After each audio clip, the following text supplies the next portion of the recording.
దేవుని గూర్చి చెప్పిన దేవుడే, దేవుని గూర్చి చెప్పిన దేవుడే. తన కొరకు ఆనాడు చెప్పాడు యేసే గదా, తన కొరకు ప్రతిరోజు చెప్పాలి నీవే గదా. తన కొరకు నువ్వు చెబితే దైవానివే, తన గూర్చి నువ్వు చెబితే దైవానివే. నీ కొరకు చూశాడు ఆ దేవుడే. ఆయన సముద్ర తీరాన ఉన్నప్పుడు బోధించనారంభించాడట. జనులు ఆయన యొద్దకు కూడి వచ్చినందున ఆయన సముద్రంలో ఒక దోణి ఎక్కి కూర్చుండెను. జనులందరూ సముద్ర తీరమున నేల మీద ఉన్నారు. ఆయన ఉపమాన రీతిగా చాలా సంగతులు వారికి బోధించుచు తన బోధలో వారితో ఇట్లా నేను వినుడి, ఇదిగో విత్తువాడు విత్తుటకు బయలు వెళ్ళెను. వాడు విత్తుచుండగా కొన్ని విత్తనములు త్రోవ ప్రక్కన పడెను, పక్షులు వచ్చి వాటిని మింగివేశాను. కొన్ని చాలా మన్ను లేని రాతి నేలన పడెను. అక్కడ మన్ను లోతుగా ఉన్ననందున అవి వెంటనే మొలిచెను, కానీ సూర్యుడు ఉదయించగానే అవి మాడి వేరు లేనందున ఎండిపోయాను. కొన్ని మొండ్ల పొదలలో పడెను. మొండ్ల పొదలు ఎదిగి వాటిని అణిచివేశాను గనక అవి ఫలించలేదు. కొన్ని మంచి నేలను పడెను.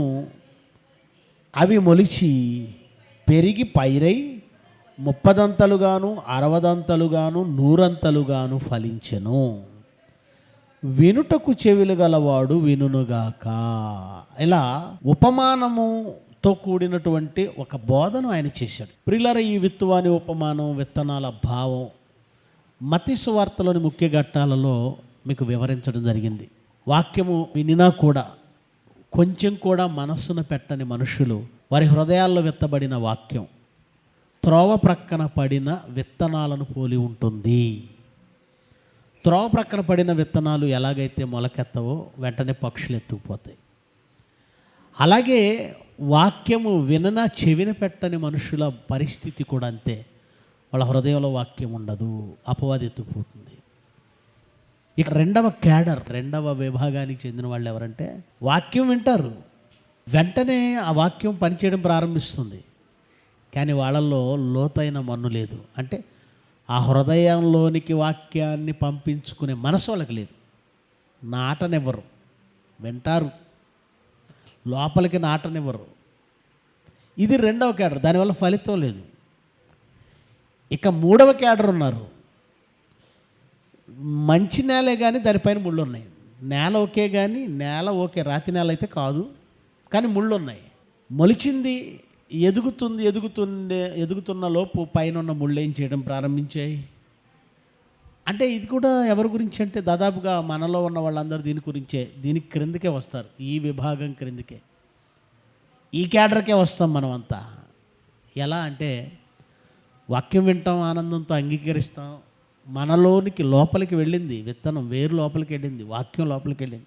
ఆ వాక్యం ఫలిస్తున్న కాలంలో ఐహిక విచారాలు, ఐహిక అంటే ఇహలోక సంబంధమైన విచారాలు, బ్రతకాలి, తినాలి, ఏం తినాలి, ఏం కట్టుకోవాలి, ఐహిక విచారాలు. తర్వాత ధనమోసం, అందరిలా డబ్బు సంపాదించాలి, అందరిలా గొప్పగా బ్రతకాలి. ఈ విచారాలన్నింటినీ లోక సంబంధమైన విచారాలు, బంధువులు, స్నేహితులు, అయిన వాళ్ళు, ఇరుగు వాళ్ళు, పొరుగు వాళ్ళు, అందరిలా బ్రతకాలి, అందరిలో బాగుండాలి, సంపాదించాలి, ఉద్యోగం ఉండాలి, వ్యాపారం ఉండాలి, గొప్పగా బ్రతకాలి. ఇవన్నీ ఇహ సంబంధమైన విచారాలు. బాధ్యతలు ఉన్నాయి, పెళ్ళిళ్ళు ఉన్నాయి, ఏమంటే ఇవి చేయాలి, అవి చేయాలి. ఈ విచారాలలో చిక్కుకున్నవాడు మొలిచిన విత్తనం, మొలిచిన వాక్యం, వాక్యం ఫలించడానికి సిద్ధపడిన ఇవన్నీ అణిచివేయటం వలన నిర్వీర్యమైపోతాడు. చాలామంది అలాగే ఉన్నారు. చాలా కొద్ది మందిలో మాత్రం వాక్యము ఫలిస్తుంది. విన్నదానికి మనస్సు పెడతారు, విన్నదాని ప్రకారం చేయడానికి సుముఖత చూపుతారు. మంచి నేలను పడిన విత్తనం ఎంత చక్కగా పంటనిస్తుందో, విన్న వాక్యాన్ని బ్రతుకులో పాటించడానికి ప్రయత్నించే కొద్దిమంది మాత్రం ఫలిస్తూ ఉంటారు. దేవుడి కోసం పనిచేస్తూనే ఉంటారు చాలా కొద్దిమంది. ఎందుకో ఏదైనా పని ఉందంటే ఇచ్చిన వాళ్ళే ఇస్తుంటారు, పని చేసిన వాళ్ళే చేస్తుంటారు, పరిచర్య చేసిన వాళ్ళే చేస్తుంటారు, వచ్చిన వాళ్ళే వస్తుంటారు, ఎక్కువగా పాల్గొనే వాళ్ళే పాల్గొంటారు, వాళ్ళు అంతకంతకు పనిలో ఎదుగుతూ ఉంటారు. ఇది ఫలించటం అంటారు. ఇది ఎందుకు జరుగుతుందంటే, ఒక మంచి నేలన విత్తనం పడితే ఎలా ఉంటుందో, మన మనస్సు మంచిదైతే, మనం మంచి వాళ్ళమైతే, లేదా మనం దేవుని వాక్యానికి అవకాశం ఇస్తే, ముండ్లను తోసివేసి అప్పుడు మనం మంచి నేలను పడిన విత్తనమును పోలి ఫలిస్తాము. ఈ ఉపమాన భావం గత మత్తయి సువార్తలోని ముఖ్య ఘట్టాలలో కూడా మీకు వివరించాను గనక సింపుల్గా ఒక్కసారి మరలా మీకు జ్ఞాపకం చేశాను. ఇక 21వ వచనానికి వద్దాం. 21వ వచనం, మరియు ఆయన వారితో ఎట్లా, నేను దీపము దీపస్తంభము మీద ఉంచబడుటకే గాని, మరలా జాగ్రత్తగా వినాలి, దీపము దీపస్తంభం మీద ఉంచబడుటకే గాని మంచం క్రిందనైనను కొంచెము క్రిందనైనను మంచము క్రిందనైనను ఉంచబడుటకు తేబడదు కదా అన్నాడు. కొంచెము అంటే మీ అందరికీ తెలుసు, కొలపాత్ర.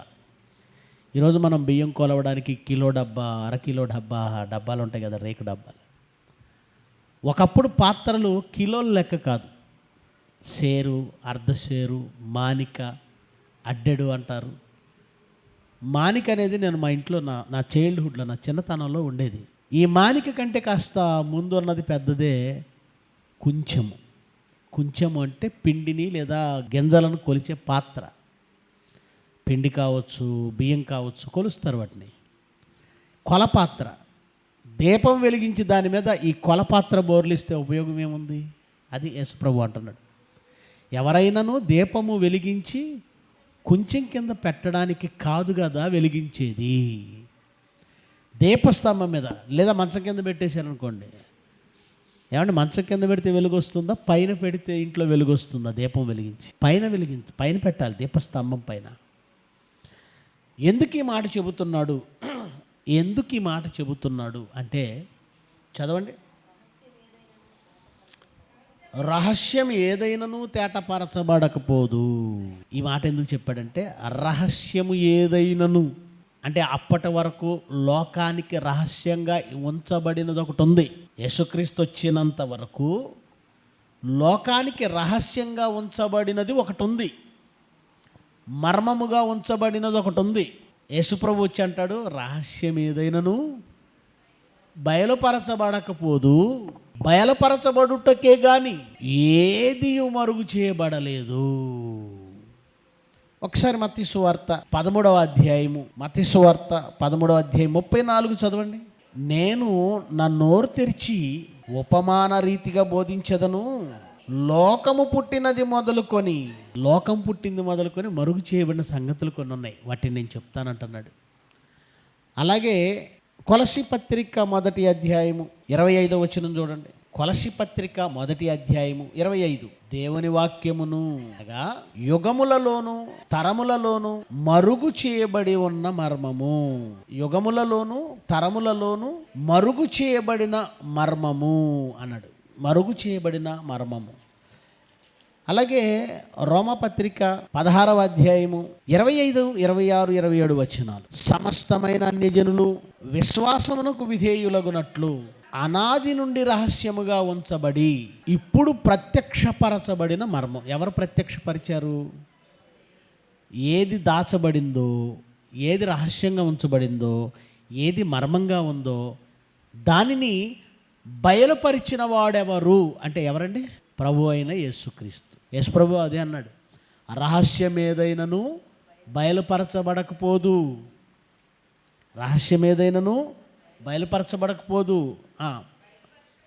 మళ్ళా మార్కులోకి వచ్చేద్దాం. మార్కులోకి వచ్చి, ఎందుకంటే ఏది రహస్యంగా ఉంచబడిందో మీకు చెప్పడానికే ఆ వచనాలన్నీ చూపించాను. రహస్యం ఏదైనాను తేటపరచబడకపోదు, బయలుపరచబడుటకే కానీ ఏదియూ మరుగు చేయబడలేదు, బయలుపరచుటకే మరుగు చేశాడట. బయలుపరచబడుటకే అది మరుగు చేయబడిందట. బయలుపరచబడుటకు మరుగు చేయాలా అండి? మరుగు చేయటం అంటే దాచేయటం అని. మరుగు చేయటం అంటే దాన్ని రహస్యంగా ఉంచటం అని. అంటే లోకం పుట్టినది మొదలుకొని కొన్ని సంగతులు మర్మంగా ఉన్నాయి, మరుగు చేయబడ్డాయి. ఓపెన్ చేయడానికి మరుగు చేయాలా, క్లోజ్ చేయాలా? ఓపెన్ చేయడానికి క్లోజ్ చేయాలా అంటే ఎస్. ఏమండి, ఎవరైనా ప్రముఖులు, రాజకీయ నాయకులు కావచ్చు, ఇంకెవరైనా కావచ్చు, ప్రముఖులు ఎవరైనా చనిపోతే సహజంగా గ్రామాలలో కానీ పట్టణాలలో కానీ వీధి కూడళ్లలో సెంటర్లలో వారి విగ్రహాన్ని ప్రతిష్ఠించాలి అనుకుంటారు. ఉదాహరణకు రాజశేఖర్ రెడ్డి గారు చనిపోయారు. జగన్ పాదయాత్ర చేసిన రోజుల్లో ప్రతి ఊరిలో ఒక విగ్రహాన్ని ఓపెన్ చేసుకుంటూ ఆయన వెళ్ళారు. ఆయన విగ్రహాన్ని ప్రారంభించాలి మా ఊరిలో అనుకున్నప్పుడు ఆ ఊరి వాళ్ళు ఏం చేశారంటే వాళ్ళే డబ్బులు వేసుకొని విగ్రహాన్ని కొనుక్కొచ్చి లేదా విగ్రహాన్ని తయారు చేయించి ఆ ఊరిలో పెట్టుకొని, రాజశేఖర్ రెడ్డి కొడుకు జగన్ వచ్చినంత వరకు కూడా దాన్ని ఏం చేశారు మీరు గుర్తు చేసుకోండి. ఒక క్లాత్, అది బ్లూ కలరా లేదంటే గోల్డ్ కలరా లేదంటే ఇంకో కలరా, ఒక క్లాత్తో దాన్ని ఏం చేసేవాళ్ళు క్లోజ్, కవర్ చేయటం, చుట్టేయడం. ఆ విగ్రహాన్ని క్లోజ్ చేస్తారు. ఎందుకు క్లోజ్ చేశారంటే ఇది సరైన సమయంలో సరైన వ్యక్తి రావాలి, ఆయన చేతుల మీదుగా అది ఏమవ్వాలి, ఓపెన్ అవ్వాలి. పెళ్ళిళ్ళు ఏమైనా ఉన్నాయనుకోండి, మీరు పెళ్లి కూతురు కానీ పెళ్లి కొడుకు కానీ గిఫ్ట్ తీసుకెళ్తారు. ఆ గిఫ్ట్ను ఓపెన్గా తీసుకెళ్తారా, ప్యాక్ చేసి తీసుకెళ్తారా? లోపల ఉన్నటువంటి వస్తువు ఒక ఫోటో ఫ్రేమ్ కావచ్చు, ఒక వాచ్ కావచ్చు. మీ ఉద్దేశం ఏంటంటే అది ఓపెన్ చేయాల్సిందే. ఓపెన్ చేస్తేనే కదా వాచ్ పెట్టుకుంటాం, ఓపెన్ చేస్తేనే కదా ఫ్రేమ్ గోడకు తగిలించుకుంటాం. ఎటు ఓపెన్ చేసే దీన్ని మీరు కొని ప్యాక్ ఎందుకు చేశారు? అది సరైన సమయంలో సరైన వ్యక్తి ఓపెన్ చేస్తే బాగుంటుందని యేసుప్రభు కూడా అదే చెప్తున్నాడు. దేవుడు లోకం పుట్టింది మొదలుకొని యేసుప్రభు వచ్చినంత వరకు కొన్ని సంగతులు లోకానికి తెలియకుండా దాచాడట. ఎందుకంటే ఆయన తప్ప ఇంకెవరూ వాటిని ఓపెన్ చేయలేరు. ఈ విగ్రహాలు ఎవరైనా ఓపెన్ చేయొచ్చు, ఫోటో ఫ్రేమ్లు ఎవరైనా ఓపెన్ చేయొచ్చు, కానీ దేవుడు దాచిన రహస్యమైన మర్మాలు ఉన్నాయే అవి ప్రవక్తలు ఓపెన్ చేయలేరు. వాళ్ళకి అంత నాలెడ్జ్ లేదు. రాజులు ఆ సీక్రెట్స్ని ఓపెన్ చేయలేరు, వాళ్ళకి అంత నాలెడ్జ్ లేదు. లోకము పుట్టినది మొదలుకొని మరుగు చేయబడిన సంగతులన్నీ ఓపెన్ చేయగల సత్తా ఎవరికి ఉంది? యేసుప్రభుకు మాత్రమే ఉంది. ఇదే మాటను ప్రకటన గ్రంథంలో దేవుడు రాయిస్తాడు. ప్రకటన గ్రంథము 5వ అధ్యాయం 4వ వచనం. ఆ గ్రంథం అదే రహస్యంగా ఉంచబడిన గ్రంథం, దేవుని వాక్యం. ఆ గ్రంథమును విప్పుటకైనను చూచుటకైనను యోగ్యుడెవడను కనబడనందున నేను బహుగా ఏడ్చుచుండగా ఆ పెద్దలలో ఒకడు, ఎడవకుము, ఇదిగో దావీదుకు చిగురైన యోధా గోత్రపు సింహము 7 ముద్రలను తీసి ఆ గ్రంథమును విప్పుటకై జయము పొందెనని నాతో చెప్పెను. దావీదు గోత్రపు సింహం, యోధా గోత్రపు సింహం, దావీదుకు చిగురు, ఆ గ్రంథాన్ని విప్పుటకు జయము పొందెను. తర్వాత 9వ వచనం. ఆ పెద్దలు, నీవు ఆ గ్రంథమును తీసుకొని దాని ముద్రలు విప్పుటకు యోగ్యుడవు, నీవు వధింపబడిన వాడవై నీ రక్తమిచ్చి ప్రతి వంశములోను ఆయా భాషలు మాట్లాడు వారిలోను ప్రతి ప్రజలోను ప్రతి జనములోను దేవుని కొరకు మనుషులను కొని ఆ గ్రంథమును విప్పుటకు యోగ్యుడెవరట? యేసుక్రీస్తు. గనుక యేసుక్రీస్తు అంటున్నాడు, ఎప్పటివరకు ఇవి ఎందుకు తెలియలేదంటే బయలుపరచుటకే, నేనొచ్చి బయలుపరచుటకే, బయలుపరచబడుటకే కానీ ఏదియూ మరుగు చేయబడలేదు. ఇంకో విషయం గుర్తుపెట్టుకోండి, రహస్యము ఏదైనా బయలుపరచబడుతుంది అన్నాడు. అంటే దైవ రహస్యాలు బయటపడతాయి, మన దేవాంతక రహస్యాలు బయటపడతాయి. అవి దైవ రహస్యాలు, మనవి దేవాంతక రహస్యాలు. మనం అనుకుంటాం మన రహస్యాలు ఎవరు చూడలేదు, మనల్ని ఎవరు చూడలేదు, ఈ రహస్యాలు ఎవరు ఛేదించలేరు. కొన్నిసార్లు పోలీసు వ్యవస్థ ఛేదించకపోవచ్చు. నంద్యాలలో 8 ఏళ్ల పాపను అత్యాచారం చేసి వాళ్ళు ఎక్కడ పడేశారో అడ్రస్ లేకుండా పోయింది. పోలీసు వ్యవస్థ, నిఘా వ్యవస్థ ఛేదించలేదు, కానీ ఎవరు ఛేదించగలరు? దేవుడు. ఆల్గారిథం అనే ఒక ప్రాసెస్తోనట మనం మాట్లాడుతున్న మాటలని ప్లాస్టిక్ కవర్ నుంచి కూడా తీయొచ్చట. మీరు ఎవరు లేరని చెప్పేసి ఒక చిప్స్ ప్యాకెట్ దగ్గర పెట్టుకొని చిప్స్ అన్నీ తినేసి ఆ ప్యాకెట్ పడేసి మీకు ఇష్టమైనట్టు మాట్లాడారు అనుకోండి, లేదా ఎవరితోనైనా ఏమైనా మాట్లాడారు అనుకోండి, మీరు పార్కులో కూర్చోనో గదిలో కూర్చోనో ఎవరితోనో ఏవో ముచ్చట్లు చేశారనుకోండి, మాకేం ప్రాబ్లం లేదు, ఎవరు లేరు అనుకుంటున్నారేమో. మీరు తిని పడేసిన ఆ చిప్స్ ప్యాకెట్లో మీ మాటలన్నీ రికార్డ్ అవుతాయట, తెలుసా? దాన్ని మరలా రీప్రోగ్రామింగ్ చేస్తే, ఆల్గారిథం ప్రోగ్రామింగ్ చేస్తే నువ్వు మాట్లాడుకున్న మొత్తం కవర్ నుంచి బయటకు వస్తాయట. ఇది కొత్త సిద్ధాంతం ఏం కాదండి. మెమరీ కార్డులో ఉన్నవి కూడా అదే కదండి. మెమరీ కార్డులో నీ మాటలు ఏమవుతాయి? రికార్డ్ అవుతాయి. మెమరీ కార్డు నీకు తెలిసి. కానీ ఇంకా సిస్టమ్ ఏంటంటే ప్రతి నీ చుట్టూ ఉన్నది, ఈ ప్లాస్టిక్ బాటిల్లో కూడా నా మాటలు రికార్డ్ అవుతున్నాయి. ఎందుకు రికార్డ్ అవుతున్నాయి అంటే ఇది జీవము లేనిది అని సైన్స్ చెప్తుంది. దేవుడు అన్నాడు అది జీవము గల దేవదూత అని చెప్పాడు. దేవుని దృష్టికి ఈ భూమి మీద రాయి కూడా జీవం కలిగింది. అది రాళ్ళు కేకలేస్తాయి, వింటాయి, మాట్లాడతాయి. దేవుడు సెలవిస్తే అన్నీ మాట్లాడతాయి. నువ్వు 4 గోడల మధ్య పడుకున్నావు, ప్రశాంతంగా ఉండాలని వాటికి నోరు కట్ చేశాడు, సైలెన్స్ మోడ్లో పెట్టాడు. మీరు కూడా కాస్త అరవండి అంటే మిడ్ నైట్ అవి అరిసే అనుకోండి, అంతే గుండె ఆగి చేస్తాం. గనక ప్రకృతిలో ప్రతిదాన్ని దేవుడు సైలెంట్ మోడ్లో పెట్టాడు మనం ప్రశాంతంగా ఉండడానికి. ఆయన సైలెంట్ చేశాడు కనుక అవి సైలెంట్గా ఉన్నాయి. ఆయన ఓపెన్ చేస్తే అవి వైలెంట్ అవుతాయి, మనం బ్రతకలేము. కనుక మనం అనుకుంటున్నాం మనం చేసే పనులు రహస్యాలని కాదు, బట్ట బయలు ప్రకృతి అంతా రికార్డ్ చేస్తుంది. మొత్తం టోటల్ ఖచ్చితంగా బయటకు వస్తాయి. ఎప్పుడో యేసుక్రీస్తు వచ్చినప్పుడు మాత్రమే అనుకోకండి. దేవుడు తలుచుకుంటే ఈ భూమి మీద మన జీవితాలని సర్వనాశనం చేసేస్తాడు మనం ఆయన మాట వినకపోతే. కనుక ఏమన్నాడు? రహస్యం ఏదైనాను తేటపరచబడకపోదు, బయలుపరచబట్టకే కానీ ఏది మరుగు చేయబడలేదు. వినుటకు చెవులు, అంటే వినే మనసు ఉన్నవాడికి ఇది అర్థమవుతుంది. మనసు లేనోడు వేస్ట్. వినుటకు చెవులు గలవాడు ఎవడైనా ఉంటే వాడు వినుగాక. మరియు ఆయన ఏమండి జాగ్రత్త కూడా చెప్పాడండి, మీరేమి వినుచున్నారో జాగ్రత్తగా చూసుకోండి. మీరు ఎట్టి కొలతతో కొలుతున్నారు, మీరు ఏం వింటున్నారో జాగ్రత్తగా చూసుకోండి. వినేదానిని జాగ్రత్తగా చూసుకోండి. మీరేం తింటున్నారో చూసుకోకపోతే ఒక పూట ఫుడ్ పాయిజన్ అవుతుంది. మీరేం ధరించుకుంటున్నారో చూసుకోకపోతే తొందరగా చిరిగిపోవచ్చు. మీరేం కట్టుకుంటున్నారో లేదంటే మీరేమి సంపాదించుకుంటారో చూసుకోకపోతే ప్రాబ్లం లేదు. కానీ ఖచ్చితంగా మీరేం వింటున్నారో మాత్రం చూసుకోవాలి. వాక్యం మీరేం వింటున్నారు? వాక్యం వింటున్నారా? లోక సంబంధమైనది వింటున్నారా? వాక్యము వింటున్నారా? వాక్యం అనుకుంటూ వాక్యంలో లేనిది వింటున్నారా? వాక్య ప్రకారం వింటున్నారా? వాక్యమును చూపిస్తూ మరొక విధానంలో బోధన వింటున్నారా? కొంతమంది ఉంటారు చూపించడానికి వాక్యమే చూపిస్తారు, కానీ దాని ఎక్స్ప్లెనేషన్ కానీ దాని భావం కానీ వేరుగా చెప్తుంటారు.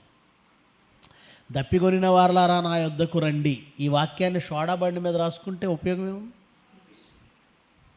సోడా బండి వాడు దప్పికొనిన వారలారా నా యొద్దకు రండి అని రాసుకున్నాడు. కానీ దేవుడు అన్న ఉద్దేశం దప్పికొనిన వారెవరు? వాక్యమును, జీవవాక్యమును, జీవజలము కోసం ఏ ప్రాణం దప్పికొనిందో దాని గురించి, వాక్యం గురించి, వాక్యమును తృష్ణ కలిగిన వారి గురించి ఆయన చెప్పాడు. ఈ వాక్యం ఏ భావంతో చెప్పబడిందో వీడికి అనవసరం, సోడా బండి మీద రాసుకున్నాడు. అర్థమైందా? నీ రాకపోకల యందు యెహోవా నిన్ను కాపాడును. ఎవరికి మాట? సువార్త పనిలో నువ్వు ఎక్కడికి వెళ్తున్నావో కాపాడతాడు, తిరిగేస్తున్నావా కాపాడతాడు. కానీ దేవుడి కోసం బ్రతకని వాడు కొటేషన్ బాగుందని ఆటో మీద రాసుకుంటే ఆ కొటేషన్ రాసుకున్న ఆటో తుక్కు అయిపోయింది, యాక్సిడెంట్ అయింది. అంటే ఈ వాక్యం నెరవేరలేదని అనొచ్చా మనం?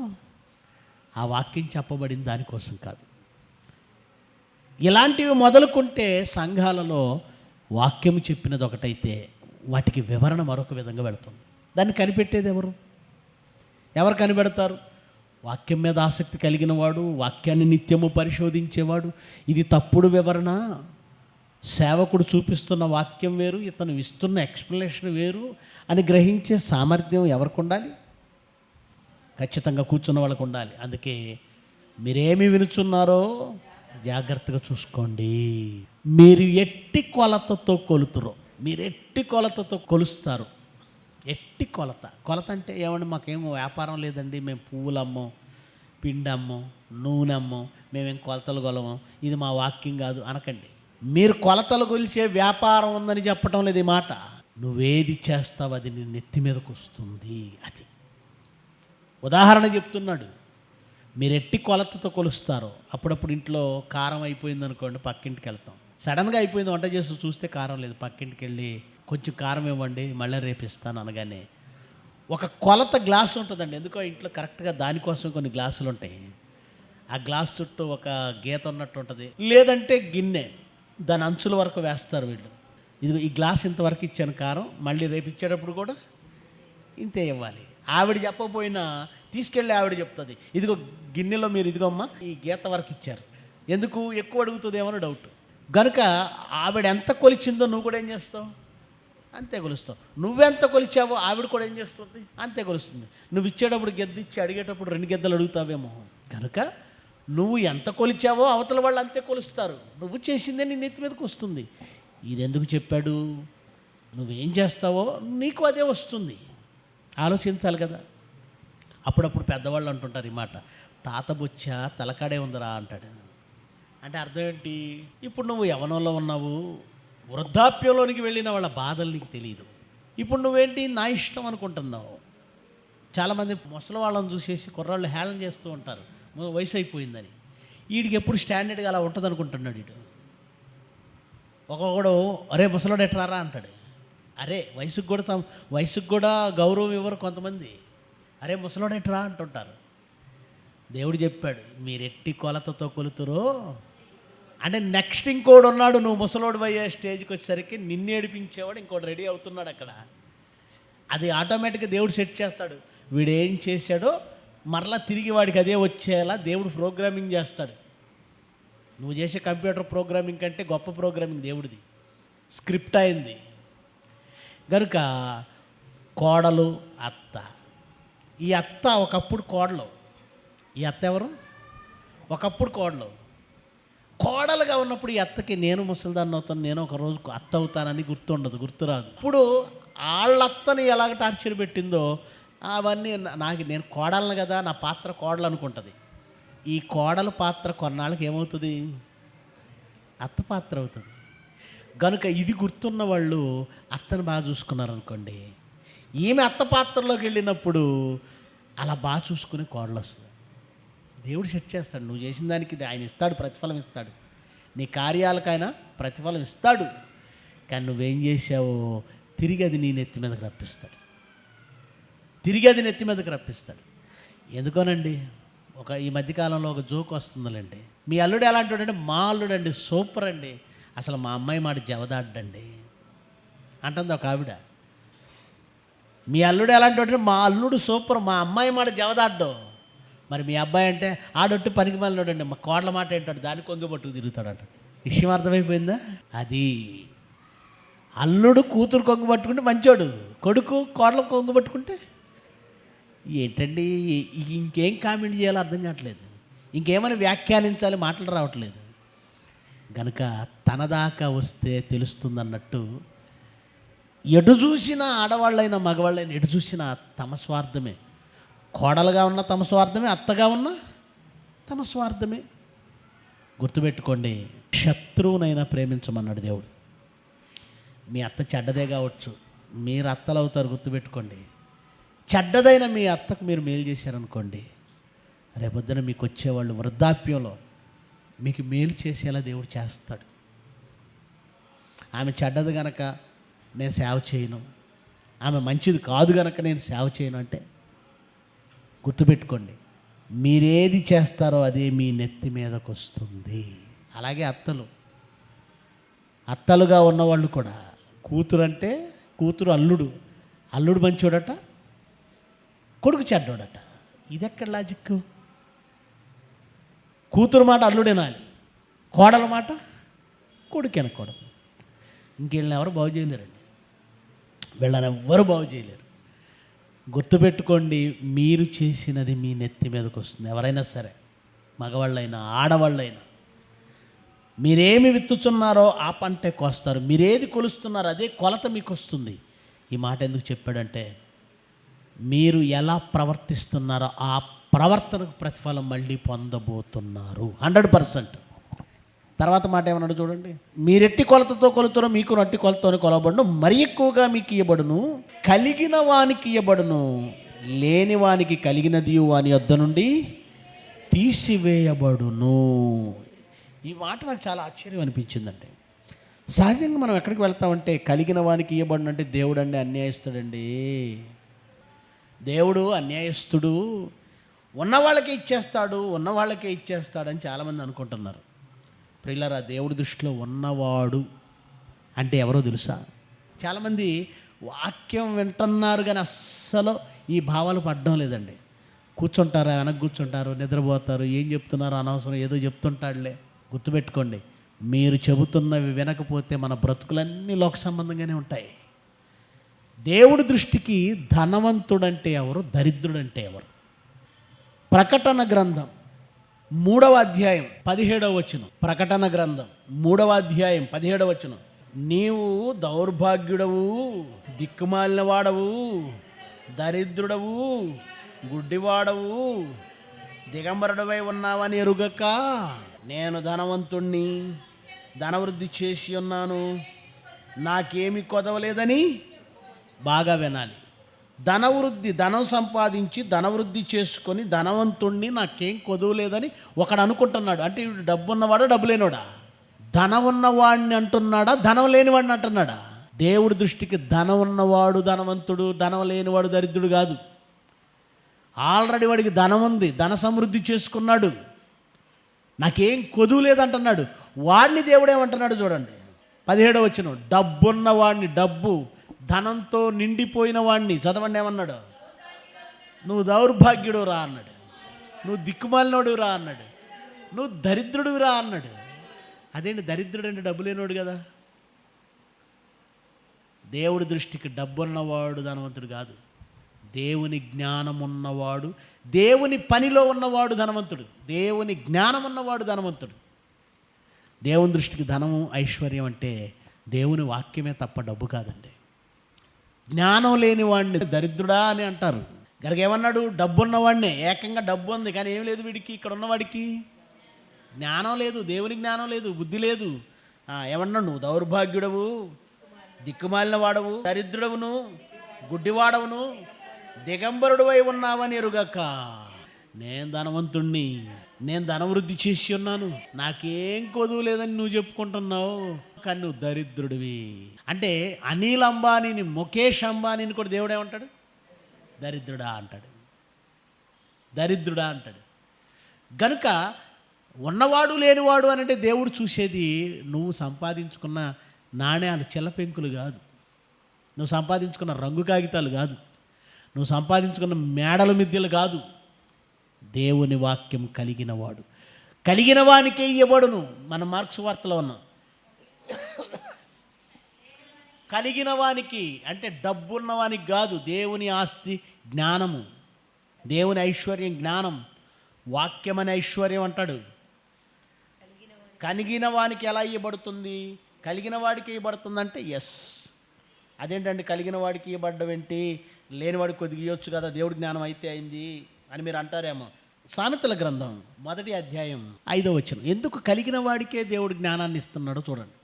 కలిగిన వాడికే ఎందుకు జ్ఞానం ఇవ్వబడుతుందంటే, జ్ఞానము కలిగిన వాడు విని పాండిత్యాన్ని వృద్ధి చేసుకొనును, వివేకము గలవాడు ఆలకించి నీతి సూత్రములు సంపాదించుకొను.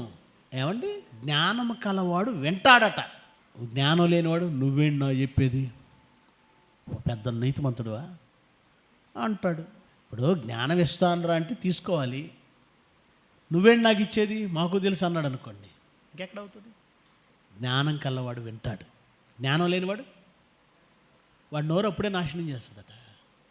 జ్ఞానం గల్లవాడు వింటాడు, జ్ఞానం లేనివాడు వినడు. వినకపోవడం వల్ల ఇస్తానన్న ధనం, ఐశ్వర్యం వాడు తృణీకరిస్తున్నాడు. కనుక తృణీకరించేవాడికి ఎవరిస్తారు? మూర్ఖులు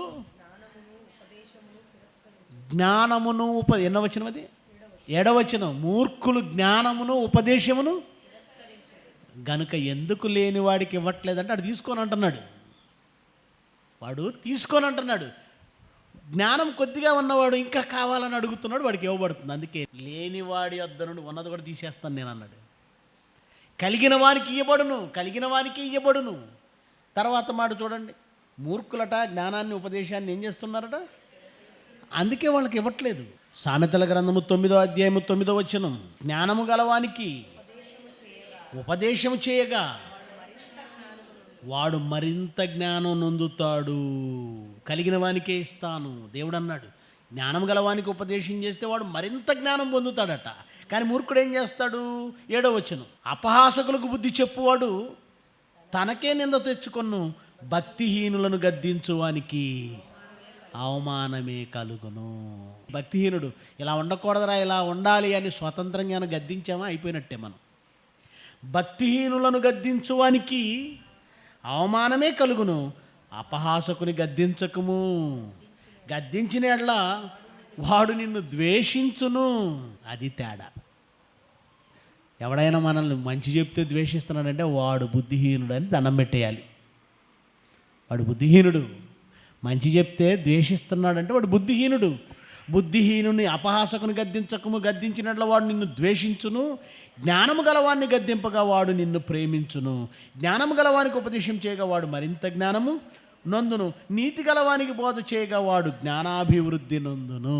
గనుక ఇప్పుడు ఎవరికి చెప్పాలి? మనం వినేవాడికి చెప్పాలా, విన్నవాడికి చెప్పాలా? కనుక కలిగిన వానికే మళ్ళా ఇవ్వబడునంటే అర్థమైందా మీకు? కలిగిన వాడు అంటే డబ్బున్నవాడని కాదు. దేవుని దృష్టికి ధనవంతుడు అంటే డబ్బున్నవాడు కాదు. ధనవంతుడిని దరిద్రుడా అంటున్నాడు. కనుక ఒకరిని దరిద్రుడా అన్నామంటే వాడికి డబ్బు లేదని కాదు దరిద్రుడు అంటాం, వాడికి బొత్తిగా జ్ఞానం లేదని. మార్కు సువార్త 4వ అధ్యాయము, మీరేమి వినుచున్నారో జాగ్రత్తగా చూసుకొని, మీరు ఎట్టి కొలతతో కొలుతారో మీకు అట్టి కొలతతోనే కొలవబడును, మరి ఎక్కువగా మీకు ఇయ్యబడును. కలిగిన వానికి ఇవ్వబడును, లేని వానికి కలిగినది వాని యొద్ద నుండి తీసివేయబడునని. నిజమే. అసలు లేదనుకో వాడి దగ్గర, ఆ ఉన్నదేదో కొద్దిగా కూడా దేవుడు ఎగర కొడతాడు. ఎందుకు? వాడు వినటం లేదు కదా, ఉన్నదికి వేస్ట్ కదా వాడి దగ్గర. కలిగిన వానికి ఇవ్వబడుతుంది, లేని వాని దగ్గర నుంచి తీసేసి ఆ ఉన్నది కూడా ఎవరికి ఇస్తాడట? కలిగిన వానికే ఇచ్చేస్తాడు. గనుక ప్రియమైన దేవుని పిల్లలారా, మనం జాగ్రత్తగా ఉండాలి. మీరేం వింటున్నారు? విన్న మాటను అంగీకరించి మీ జ్ఞానాన్ని వృద్ధి చేసుకుంటున్నారా? లేదా అపహాసకులుగా భక్తిహీనులుగా మారి గద్దించిన వారిని ద్వేషించటం ప్రారంభిస్తున్నారా? గద్దింపును ద్వేషించకండి. నీతిమంతుడిని గద్దిస్తే విని జ్ఞానాభివృద్ధి చేసుకుంటాడట. జ్ఞానం గలవాడిని గద్దించినప్పుడు మీకు కోపం వస్తుందా, మార్పు వస్తుందా? దాన్ని బట్టే మీరు జ్ఞానం గలవాళ్ళు జ్ఞానం లేని వాళ్ళు మీరు అంచనా వేసుకోవచ్చు. గద్దింపు వినబడినప్పుడు కోపం ఆవేశం వస్తుందా? అయితే ఏదో తేడా ఉంది మనలో, గుర్తుపెట్టుకోండి. గద్దింపు విన్నప్పుడు సరి చేసుకోవాలనిపిస్తుందా? అయితే మంచి రూట్లో ఉన్నారు మీరు. గద్దింపును విని మార్చుకునేవాడు ఎవరని రాయబడింది? జ్ఞానం గలవాడు నీతిమంతుడు. నీతిమంతుని గద్దించగా మరింతగా నీతిలో వృద్ధి చెందుతాడు. జ్ఞానం గలవాడిని గద్దిస్తే మరింతగా జ్ఞానాభివృద్ధి చెందుతాడు. మనం కూడా బుద్ధిహీనుని గద్దించకూడదు. అది మనం సరి చేసుకోవాలి. ఓకే, ప్రార్థన చేసుకుందాం. మహిమ కలిగిన మా తండ్రి, మీ పిల్లలు వింటున్న ఈ మాటలు వారి బ్రతుకులకు అవసరమైనవి. విని జ్ఞానమును వృద్ధి చేసుకుని పిల్లలుగా ఉండుటకు సహాయం చేయండి. యేసుక్రీస్తు వారి శ్రేష్టమైన నామమున ఈ ప్రార్థన సమర్పిస్తున్నాము తండ్రి. ఆమెన్.